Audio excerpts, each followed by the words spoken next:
Welcome to a beautiful day here. We're going to do a tour of the sleep trailer with you today. So the sleep trailer is 8 individual capsules, each one with a locking door, a window on the opposite side that acts as an emergency exit. The goal is to help as many people have a safe place to sleep at night as possible, give them a spot where they can stabilize mentally, and then start taking those next steps to regaining that control of their lives and really just finding a way out of homelessness and breaking that cycle. So each of these units, it's got a nice door on the outside. So it is, the capsule is 4 feet, 8 inches wide. It's 4 feet tall.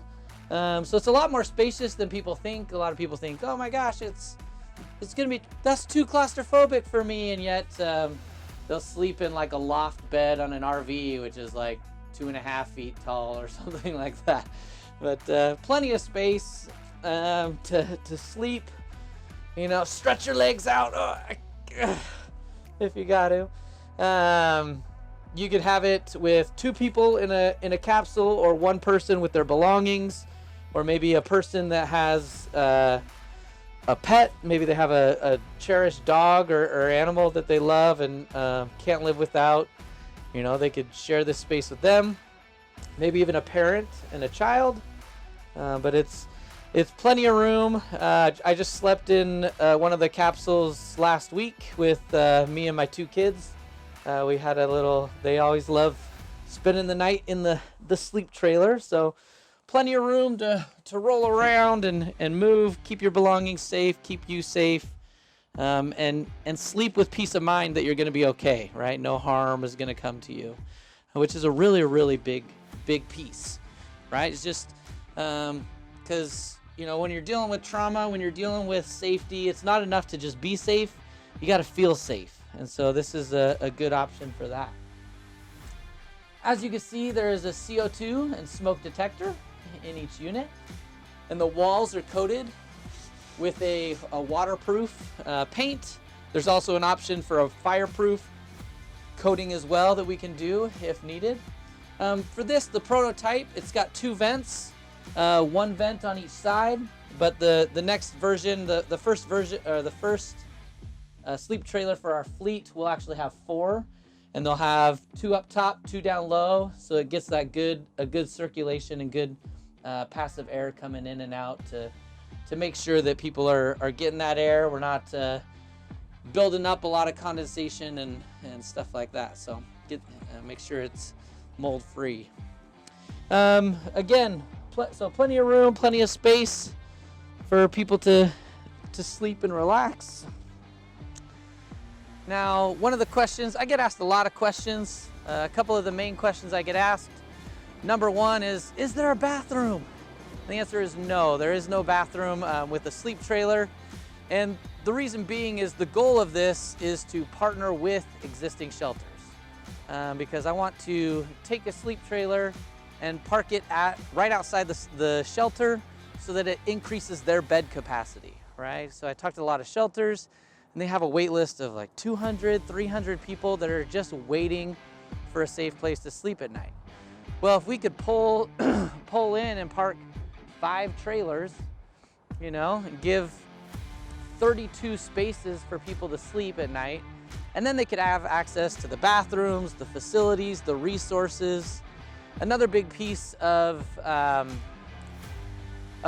working with individuals is just having that peace of mind and being able to find them, right? I talked to some case managers and people working with individuals experiencing homelessness, because there's a lot of resources out there to help people navigate and help people on those next steps. The problem is when people are experiencing homelessness, you find them one day in this place, and then you can't find them again for 2 weeks, 3 weeks, or several days, and so you can't connect them to the resources that they need. Whereas having a space, having a home base for them gives them an opportunity to then be found and be connected to those resources that they need to get back on their feet and taking back their lives. So here's another example of the unit, but this one just doesn't have the 2 beds, just has the 1 mat. So when it comes to heating or cooling, there's a couple different options you could do. So you could do like an external unit where you have like the heater or the cooler, you have that hose, and you could connect them to the vents outside.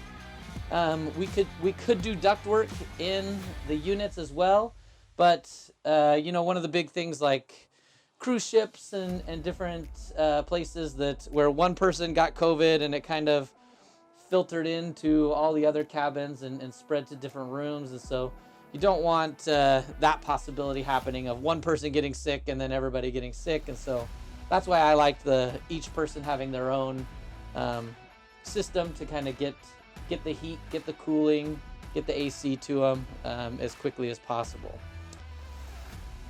So again, this was inspired after Japanese business hotels. If you've never seen those before, you should look them up. They're really cool. I just was blown away by the efficiency of it, and just how it was exactly what you needed, not a whole lot more, but could help people get through and survive and get on to the next step. I talked about the waterproof coating that's in here. What I forgot to mention was the drain in the floor, or show you the drain. So each capsule has a drain in the floor, so you could spray it down, disinfect it. And one of the other heating ways that you could heat is through like maybe a radiant heating or heated tiles, that kind of thing, so that you could so that way you're not sharing the air, you're just getting that heat, and people are warming up and being able to get through a cold night. So all right, great. So again, people ask like about the bathrooms, or like, hey, could you make you should just do 4 units and make them taller? And the answer is yes, we could do that. We could do just about any modification or change. For me, every time I do that, I think about those 4 people that I'm leaving out in the cold. You know, you take the last 2 units off and you build a bathroom. Well, that's great, but then there's 2 people that could have had a warm, safe place to sleep at night that no longer do. And so that's kind of what always brought me back to this model, and why I stuck with this model. But there are other ways that we can do it, and it's not that we're stuck on this exact thing. The bottom line is we want to be part of the solution. So if people want to work with us and figure out the best way to do it, you know, we're here, and we're happy to learn and listen and figure out how to make that happen. The next question I get asked the most is about the upper units. So let me take you over here through the sunshine. So I don't have it set up here today, but as you can see, the upper units, the doors for the upper units are on the opposite side, and we did it that way so that people aren't hitting each other trying to get in and out of the units. You know, a couple of the options that you could do would be, this is probably my favorite, which is like those steps that you would see like Home Depot aisles, you know, where the staff use them to get the boxes and things that are up higher, right? So you get 4 of those units, boom, boom, boom, boom, connect them to the side so that people have railings, steps, a safe way to get up, get in, and use the units up there. As you can see, we have these privacy stickers as well. So one of our goals is to get sponsors or businesses that want to sponsor a sleep trailer, or if they just want to sponsor a capsule, right? So for about $5,000, you can get your business advertisement right over this window and help give somebody, and that goes towards the cost of building it and giving somebody a safe place to sleep at night. I want to show you what it looks like from the other side. So if you notice, this is that same window. You can see out, but the people from that side can't see in. And so that's one of the things that the privacy sticker gives you as well, is that that ability for the people inside to have privacy, but also kind of be able to know what's going on and what's happening on outside of their unit. If you were to sponsor a capsule, we could also do an advertisement on the door. So we would do it both on the door and on the window. And that would be the capsule that you sponsor. If you wanted to sponsor the whole thing, we could do that. You know, if you were to sponsor the whole capsule, we could paint it whatever color you want, you know, wrap it in whatever advertisement you wanted, any of that stuff, just so that we can then get them to the shelters to get them to start being used as soon as possible.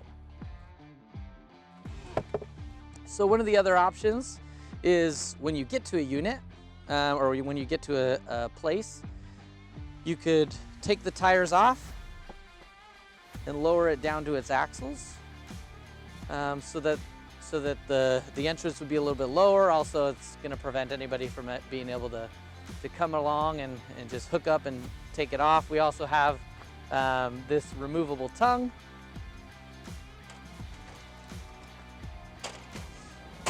This tongue that could be taken off so that somebody can't just run up, hook on, and run off with it as well. So you want it, and that's one of the main reasons I also wanted it to be in a shelter, is because it's an added level of security with people experiencing homelessness, so that they can be kind of watched after, make sure that they're safe, that the trailer's safe, and that everybody's doing okay. And then they're right there to then be connected to those resources they need.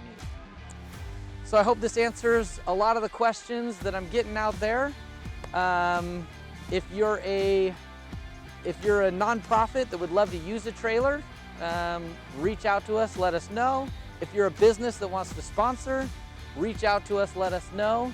And yeah, let's change the world.